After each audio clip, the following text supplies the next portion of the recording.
Welcome to the Tesseract Podcast, where we unlock your power to innovate. I'm Chloe. And I'm Dan, and we're your co-hosts. Our mission is to empower airmen, connect them to resources, and accelerate change across the Air Force logistics enterprise.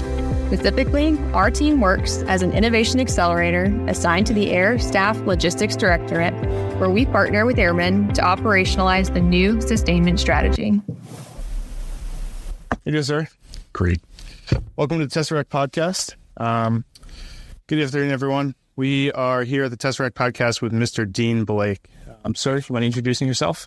Yeah, sure. Happy to do that. First of all, thank you for the invite. Appreciate getting to come out here and spend some time at Tesseract and hopefully sharing some of my thoughts and ideas with the airmen out in the field. I'm Dean Blake. I am the Technical Director of Headquarters Air Force A4L, Directorate of Logistics. Copy. Thanks, sir. We work, obviously, with you a lot here at the Tesseract team and being located at HAF A4L ourselves. We'll dive right into it. So being the technical director for the Directorate of Logistics here at Headquarters Air Force, it's a pretty amazing accomplishment in itself. Let's talk a little bit about how you got here. Can you share your story and, what's been the coolest moment kind of working through, your path to this position? Sure. So I am very excited about having this opportunity to actually be the technical director. When I think about my career and all of the things that the Air Force has allowed me to do, it's almost culminated into this opportunity. I'm a 21-year retired aircraft maintenance officer, spending a lot of time on fighter aircraft, but did 2 tours of duty in the Pentagon on the air staff, or at least one on the air staff, one in the Secretary of the Air Force side. I have been deployed probably to at least 10 different countries. I've been stationed in Europe twice. So I've been very blessed and fortunate to have a large experience of what it means to be on the flight line and taking care of our airmen. But then in addition to that, when I retired after 21 years, I eventually got hired in as a civilian out at Wright-Patterson Air Force Base working logistics information technology. And then my last 3 years of that 10 years has been as the logistics IT portfolio manager, responsible for about 150 some odd applications and about a $450 million budget. Copy that. Awesome. Yeah, and as you're aware, but many of our viewers aren't. We've interfaced a lot with you in your previous capacity as well, through the logistics, in the innovation working group and things like that. Awesome. Well, dive right into some of the heavy hitting questions. So, it seems kind of as a force or as a nation right now, or even as a world, we're kind of at a series of inflection points across the national security space, with particular emphasis in the realm of technology, AI, software, and the race against China. What are your thoughts on how we are pacing against our peer competitors? That's a really interesting question. I think probably the most important aspect of the entire discussion around IT or information technology and the our great peer competitor is the idea that's coming from our most senior leadership around data-driven decision making. We have spent years, and particularly in the IT space, being more concerned about how are we more efficient. In other words, how do I take what I have today and try to do more with it or reduce the overall burden and cost? For those in the field, not specific to IT, you can think about, how did we work our UTCs and our deployment packages, specifically supporting what our current missions were in the most economical and most feasible. When we start to turn and look at how we manage IT and how we manage our organizations and our service, and we're no longer focusing on how am I efficient, but how can I be more effective? I think that's where in the past we've maybe fallen behind some. But I think that's where our focus is going with great power competition and some of the activities and the reorganization of our service. Okay. And I think that is going to directly lend into logistics IT and how we manage our IT applications and how we drive innovation instead of worrying about how do I save money or how do I save time maybe in the long run and manpower for management. Let's start focusing on how fast I can get capability to users that's going to make me more effective at meeting our mission. Copy that. And to selfishly, plug theory of constraints in there, right? When you start talking about looking at a system holistically and not focusing on those, local efficiencies, I mean, that's huge as a force trying to, be effective and employ force. That's seems to have a lot of, comparisons there. It's very interesting to, kind of see how the force is going to progress. Awesome. Well, let's talk a little bit about your lines of effort in your current role. Sure. What's your strategy to meet directorate level objectives? And then how do you envision mobilizing efforts to bring the change we need to the warfighters? Yeah. So thanks for asking that question. I think that's always a moving target at times, particularly in this moment of transition going from, where we have been for our service for many years and then transitioning into the great power competition. If you think about logistics writ large, right, there are several activities and our strategy that are aligned to various efforts. Contested logistics is one of those. Logistics under attack, the theory of ACE, right? And so when you look at all of those various things that we've been doing and we've been progressing in, now we're kind of putting a different focus on those to how those align to great power competition and GPC. And so my task as the technical director is to advise our leadership in A4L of how technology can advance some of those applications and actions to get us closer to that recommended solution of data-driven decision-making and being able to get inside decision space with logistics under attack, or how best to work our scheme maneuver and the movement and the support from the logistics community to meet those requirements, and how can technology and innovation advance those things? Yeah, copy. That's a big role that we play as well, right? Is trying to be that bridge for airmen to reach those conversations that you're having, that you're talking about. I think, just to kind of to piggyback on what you just said, I think it's a unique opportunity for me, having 21 years of being in uniform and living it, and then 10 years in the IT space of how you manage it. Being able to then work directly with folks like you and Tesseract, and many of our other activities out there, like the Ether sprints, or many of our cyber projects, and all of those things that can then take those innovative ideas that are being birthed at the field that get after real world problems that maybe the enterprise either is not aware of or has not been able to focus on yet, and then tie those to the cutting edge technologies and innovations and commercial industry partners that can then tie all those together.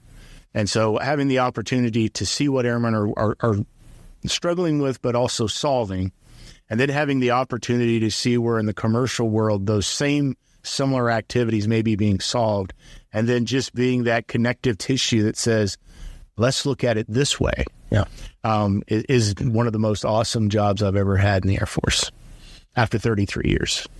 Wow, that's saying a lot. Awesome. Well, and to kind of piggyback off of that, right? We've seen a lot of incredible innovation at the field level, and airmen are coming up with these ideas left and right on how to solve their problems. And maybe that's a generational thing, right? Maybe airmen these days are just getting a better understanding of the environments that they're competing in, or that they're employing force in, and trying to solve those problems. But as we try to maintain agility as a force, and also try to take these problems that we're solving and turn those solutions into a sustainable solution. How do you see us both staying agile and sustaining things long term at the same time? Yeah, wow, that is probably we could spend hours talking about that question. So there's a saying that we have, and we've referenced it quite a few times in logistics IT over the last 9 or 10 years that I've had the opportunity and the privilege to lead in that area, is that number one, technology is typically not the problem. There's technology that'll do just about anything we want people to do. Yeah. So we typically run into issues around process, and sometimes that's our own bureaucracy that slows us down. The other thing that we're typically pretty good at is finding funding and finding those interested in innovating and making those connections to do what I would call pilot activities. So the ability to take a problem, combine that with improving processes, supporting those improved processes with some level of IT, and then demonstrating that capability. We're really good at that.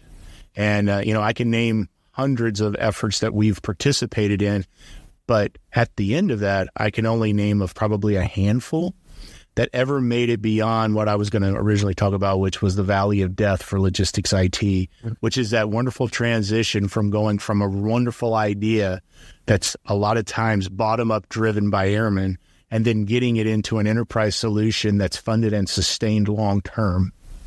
Because when you start to fund and sustain something long-term, means you're not going to be able to use fallout dollars or, quote-unquote Pentagon couch cushion change to go try to do something. You're now making it a program of record. It now has an official, line. It is now something that's going to be long-term sustained in our palm.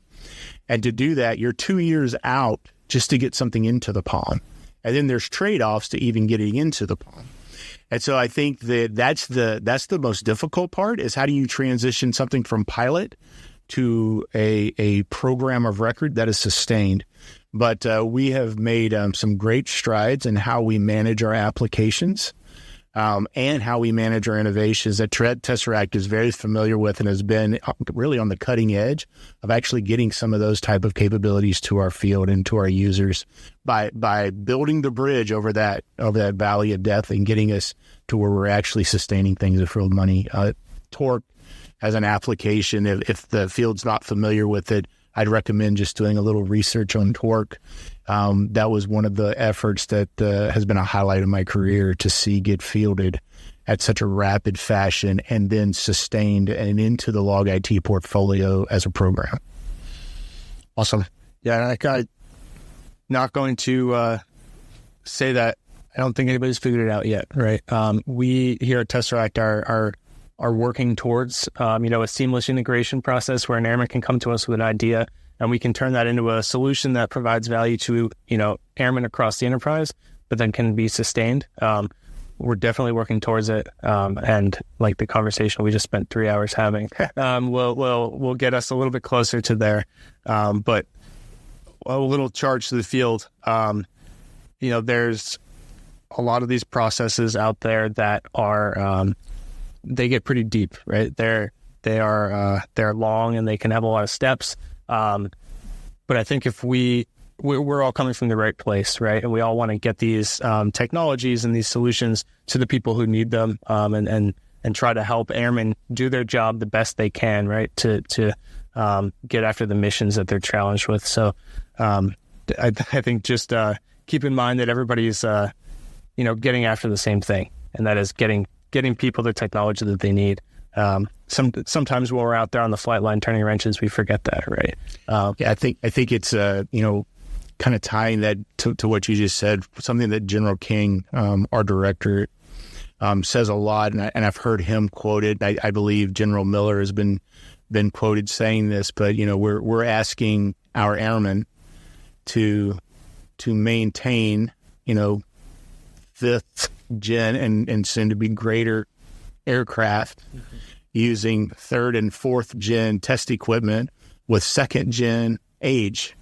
And I would argue, if you look at our IT systems, many of the large ones that we're using today to manage our maintenance and our supply is, pre-1980s technology in its language. Yeah. And because of that, it drives a very long tech refresh or modernization cycle. And so breaking those barriers, bringing in the technology, bringing in continuous ATOs, bringing in the ability for airmen to code at their level, and then aggressively embracing those things so that they can then be part of the enterprise solution is where we should be focusing. And I think we're getting closer and closer to that. I am encouraged every day that I hear about projects that are moving forward. There was a time when projects, you would hear about them and then they would just die on the vine. And today, more and more, we're seeing those projects actually coming to life, be birthed, and then mature. And that's exciting to see. So glad to be part of the process, and definitely want to be here to support those new and innovative ideas and tie that with my 10 plus years of experience in how to manage the funding and the portfolio management side of this, to take those innovative ideas and get them into reality. Awesome. A little bit more about, tying back into those 10 years of experience in the log IT. At your previous assignment, you were the program manager for the basing and logistics analytic data environment, Blade, as we all know it. What does the digital infrastructure look like utilizing Blade, and how could it best serve the logistics community? Yeah, thanks. So you're right. In my previous position, before becoming the portfolio manager, I was actually the integration branch chief at AFMC A4N, and one of the additional duties of being the branch chief is I was one of the originators of the original Blade program office. It originally was designed to be a follow-on to LIMS-EV, which was going to be managed out of Cloud One, because we had just did the consolidation of moving LIMS-EV to Cloud One, and then we were going to mature LIMS-EV. What we found out during and then post that migration is that LIMS-EV's technical baseline was not going to support what we were really looking for a future data analytics environment. And so we transitioned. I actually managed Blade while it was hosted at the Hill Enterprise Data Center. Oh, wow. And so that's where we kind of stood up and worked those original requirement sets along with the air staff partners here at A4P.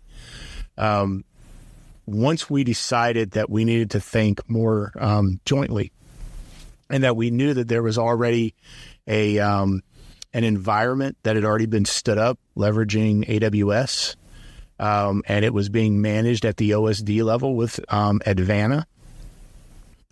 We knew that the Navy had already partnered with them on their Project Jupiter, and they had several of our data sets, and they were also working with the FM community on audit, clean audit.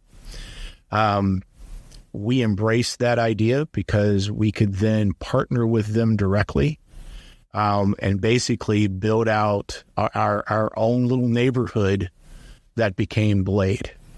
By doing so, now we leverage an OSD solution that'll allow us to get to work joint data, also sharing our data with other services while getting their data. But it also allows us to leverage their entire catalog of applications to support that analytics and visualization work. The unique thing about Blade, which is unlike many of our other initial pilot efforts, is that these are live feeds. So we're going after over 300 plus priority data sets that will be through live feeds, so that it allows us to replace LIMS-EV, which we're pretty much done. There's a few applications we're working on, views that we're working on to replace LIMS completely. But the idea is we now have a cloud-hosted analytics environment leveraging the cutting-edge technologies, things like if you're familiar with Databricks, Click, we have now Tableau that's going to be offered. Just a lot of capability that's now offered and provided through our partnership with OSD. And so the idea is, you can come to us or come to Blade. Licenses are free. They're paid for through the enterprise. I shouldn't say they're free, but they're free to the user. Both basic capability, but also developer capability, so that you can then leverage those data sets, build your own views, share those views, crowdsource work ideas. Some of the great things that we're doing right now is working with Site Survey. We're, doing a lot of things around weapon system views and around supply chain management views. But it's an opportunity for those who are very interested in IT and they're trying to advance how they do their job to get in and explore. And I would encourage folks to do that. Awesome. And to anybody out there who's not familiar, we have a small subset of our team here at Tesseract called they call themselves the Data Rats, the research and analysis team. And they work very heavily in Blade. They spend most of their days combing through that data and turning it into things like visualizations that can help, decision makers make decisions, but also drive theory of constraints work and things like that. So the one thing that I would say, as with all data environments, there's going to be issues with some data, and so what I would encourage folks to do is, instead of immediately saying the data is bad, is I would encourage them, which is much like what your Data Rat team is doing today, is learning the data and identifying the issues, because the more we use the data and identify the issues, the faster we can fix the issues. And, again, the idea of crowdsourcing, it becomes better and better the more people use it. Yeah. Awesome. And to all the maintainers out there that are listening to this podcast, me being an offender myself, I guess, if you could say, make sure you're taking that extra minute to write that corrective action when you're taking time for a job, because all that data ends up in these systems here like Blade, and then turns into something that we can use to drive metrics and drive things down the road that help people make decisions, right? You might think you're just changing a light bulb out there on an airplane, right? But how many times are you changing that light bulb? How many times is that light bulb being changed on that airplane, right? And that all goes into these large decision matrices that change the way our Air Force operates for decades. So and all investment in LEDs would be a big thing, right? We can talk about that after. Yeah, absolutely. Awesome. Great. Well, move on. Talk a little bit about that airman focused innovation, right? Sure. Kind of what our bread and butter here on the concept integrations team at Tesseract. So how does the Air Force provide software tooling and resources for our own airman coders to be utilized in solving strategic level problems? And then what can we do to leverage the tech savviness of our airmen across the Air Force, regardless of the AFSC or what they do day in and day out? Yeah, I think that we've been very fortunate as a service writ large, that I think we attract folks with innovation in mind. I go back and I think about my career as a second lieutenant. The first thing I did was run a support section, and in that support section, I was handed a disk that had the actual code to take the old chit system of how you check tools in and out, which was like the little ring with the little chit, right? The little metal rings, to go electronic. So where you would use your man number to check stuff in and out.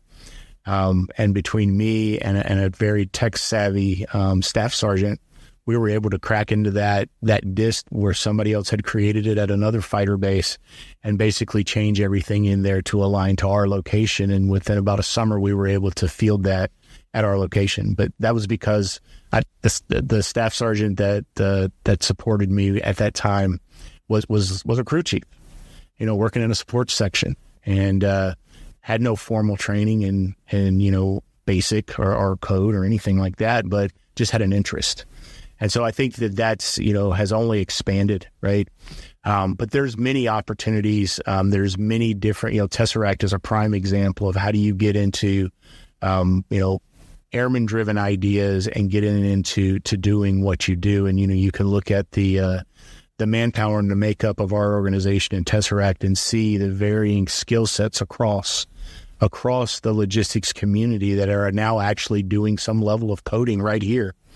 Yeah. But I think, if you look across many of our organizations and even here on the air staff, we have competitions and we have opportunities where, great ideas come forward. Some of those include IT, and actually some of those are not even IT driven. But it's all around innovation and getting airmen engaged and participating so that we can hear the great ideas that are out there. Some of the other things that we're doing is, in the past, a lot of this coding was very locked behind doors that are managed by program offices in various locations inside of the Air Force. And I think now with the like SDK and some of the tool sets that are out there that are being provided that allow the ease of use, where you're almost using natural language to do your coding, it makes it much easier for an airman with a good idea to work that.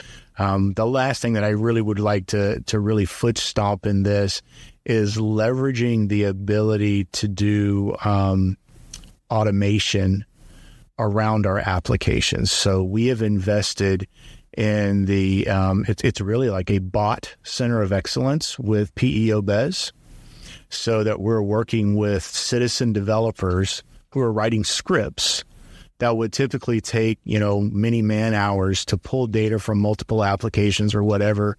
And in the past, they would pull those, put them into an Excel spreadsheet, create something, and then take that data and shove it back into those legacy applications. Well, we're investing heavily with PEO Bez to allow us to write those scripts, leveraging some of their contract support with the airmen, and then ultimately build those. And then what you do with that is, over time, if it makes sense and it works, you then take what you learn from the script or from the bot, and then you hard code that into the legacy. So it's giving another avenue where someone can more rapidly take problem to idea to a solution that then feeds to a larger enterprise solution, which then gives you time to budget and plan for the enterprise. Yeah, that's a great point. And honestly, a perspective that I hadn't considered until you just talked about it. My previous experience as a UI UX designer researcher, right, on the Tron team out in PACAF, our goal there is to iterate as fast as possible and get things in front of users so they can tell us what they need, right? And tell us what they don't need, and tell us how bad we did on trying to design them something, right? And then typically in, 10, 15, 20 years ago, the way the Air Force did things was we would contract things out over long periods of time. We'd get a product, and then we tell you, hey, that doesn't work, or this is wrong, or that's wrong. And now we have to talk about, how much is it going to cost to fix it, right? And there's no real iterative process into creating that application. And that's a really good opportunity for airmen out there in the field to, if you have an idea on how something that you're using could be improved, you can test that case and build up a repository of data that backs your suggestion. Or your thought case, and then you can have that conversation in a community, maybe like our L&O Slack, right, where you have an idea and you can propose that and get feedback from the field, from your peers, and then reach out to us and we can talk with Mr. Blake here and see who do we need to connect to get that thing changed, because like you said, that's our ultimate goal, is providing value to the warfighter. So awesome. Speaking of those very talented airmen, right? We've had talented airmen in the Air Force since inception, right? That's the only reason that we've gotten this far.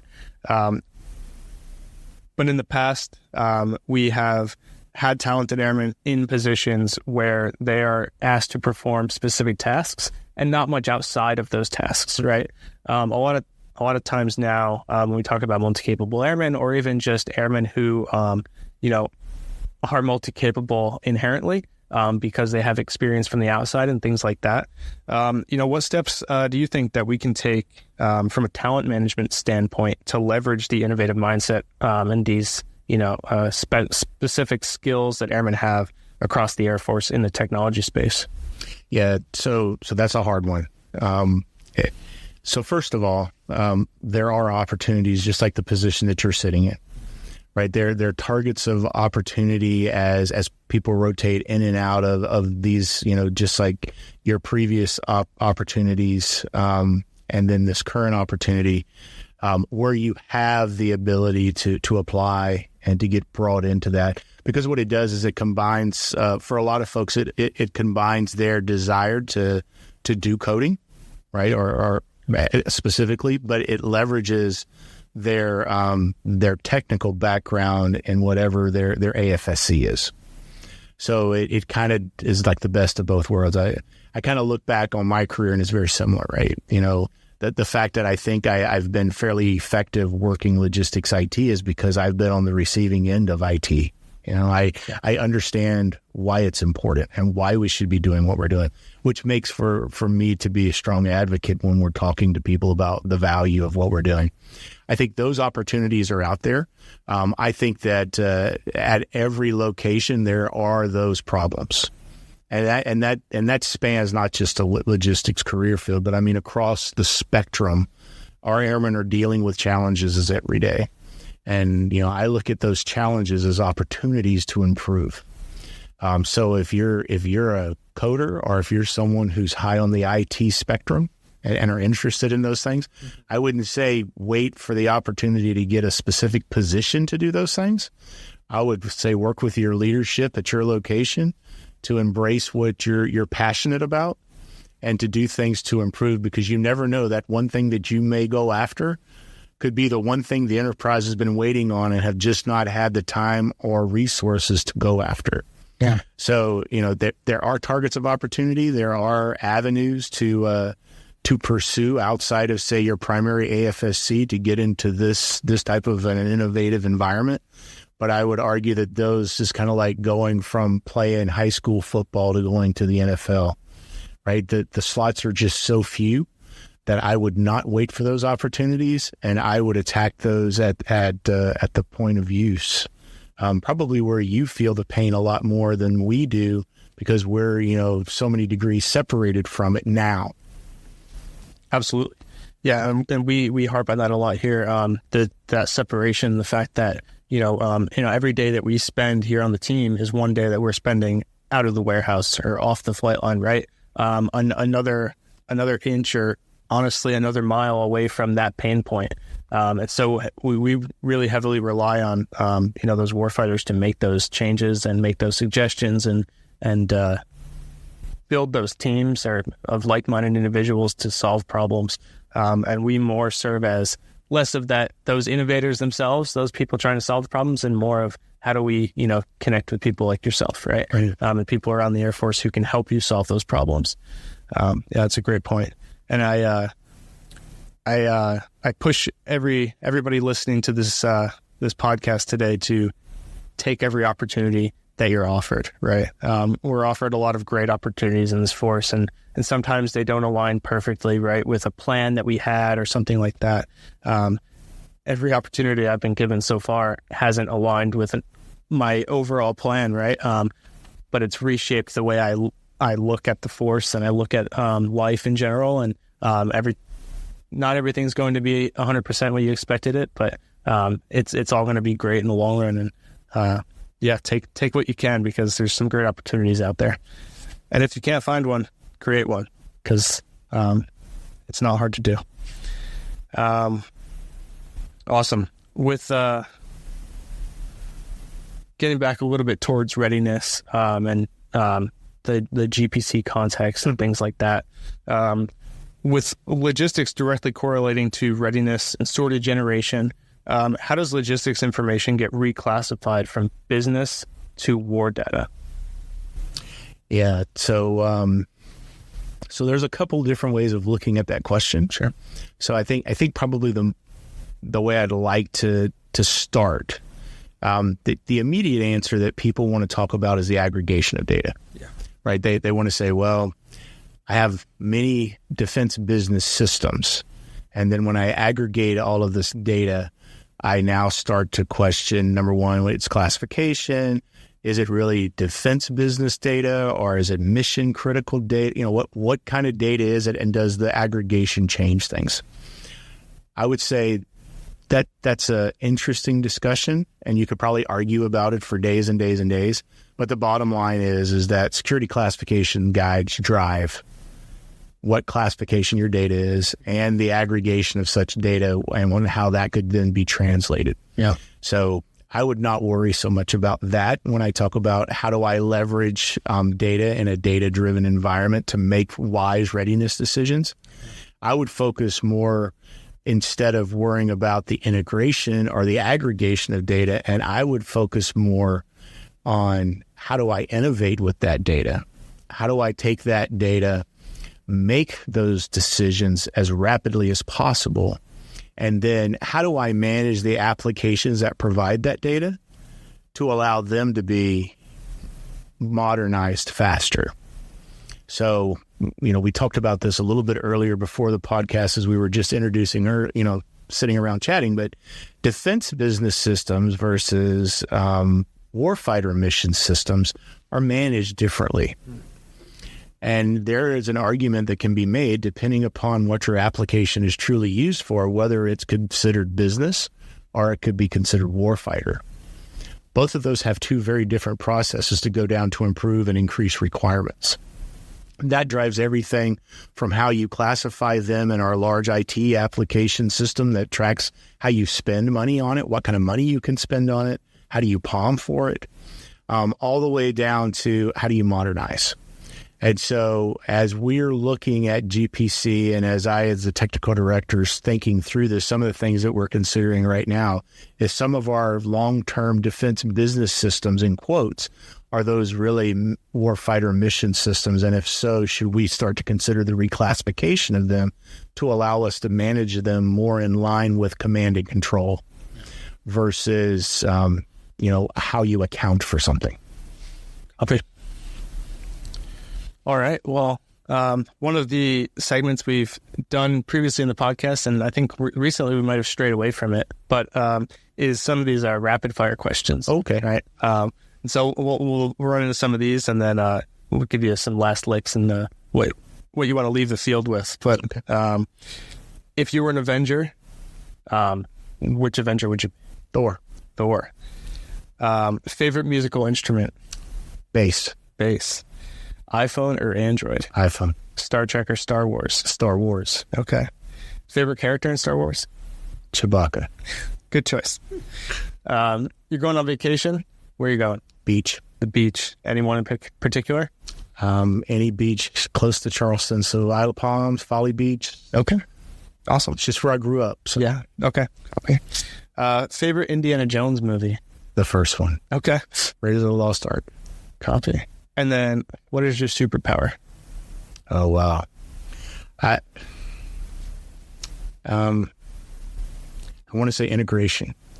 And I don't mean like data integration, but I mean bringing people together who have a very specific purpose in life, whether that's managing money or managing programs or managing innovation, and be the integrator and like the Rosetta Stone to try to communicate across multiple layers to get to a common goal.